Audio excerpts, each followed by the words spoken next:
Hey guys, welcome to another video from Historic Militaria. Today we're going to be looking just at a really nice high condition Red Nine Broomhandle. These were part of a 150,000 gun contract that Mauser made for the Imperial German Army in their own serial number range from 1 to 150,000 during World War I, starting in about 1916 and going through 1917. The entire 150,000 gun contract was not delivered. Exactly how many were delivered is sort of up in the air, but definitely at least about 137, 138,000 were.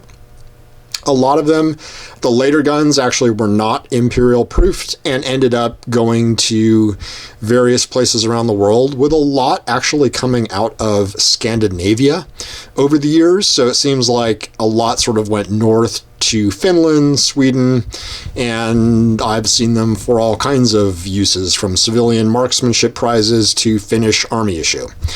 Anyway, we'll take a look at this one and what makes it nice.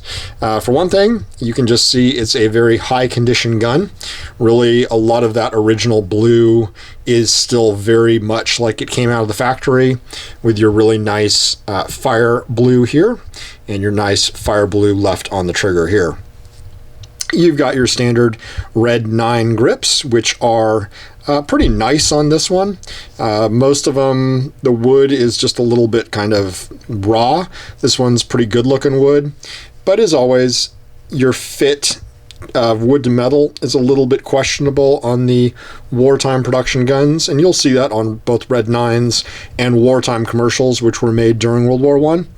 Mauser was getting these out for military use. They weren't really obviously concerned about the civilian market. So you've got your standard Mauser logo on the side. Again, nice fire blued small parts. But even when you have a nice blue like this gun still has, you've got a lot of machine marks. The blue is sort of more dull than you're going to see on early and later commercial guns. It certainly is not up to the standards that most people would associate with Mauser. You've got your standard Imperial Army acceptance mark right here, and you'll see that on a lot of these. This is not an uncommon mark to see. Collectors do seem to pay a little bit of a premium when you can find one with that.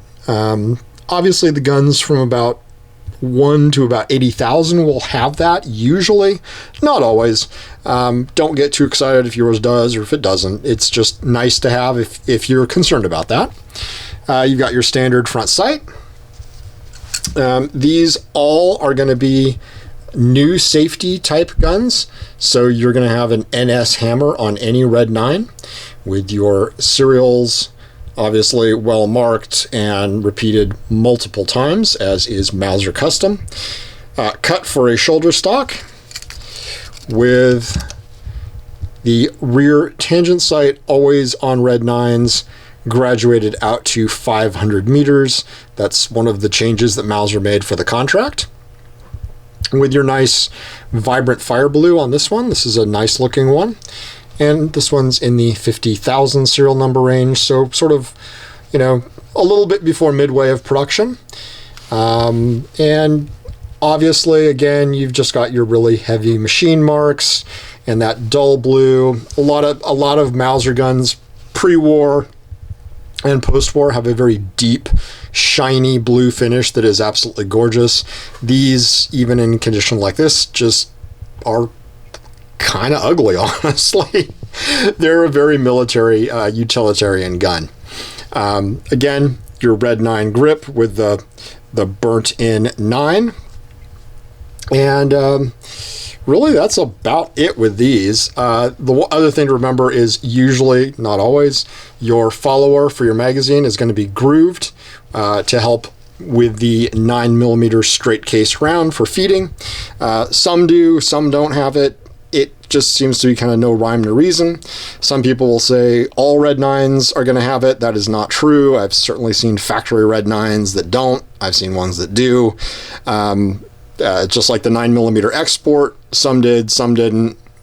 It's whatever Mauser seemed to have floating around that day. But thanks for taking a look at this Red 9 with me. And as always, I'd love to hear about it if you have one and where you got it, and just really anything. I just like to hear about the guns you got. If you do decide to take your Red 9 out shooting, always use something sensible with it, like 115 grain full metal jacket, brass cased preferably, definitely non-corrosive. Don't go shooting some cheap, weird surplus stuff out of it. These guns are not made for modern plus P ammunition or anything like that. Don't go shooting some super hot hollow point out of these things. You're really asking for trouble if you do that. So enjoy, like and share, comment as always, and thanks for watching.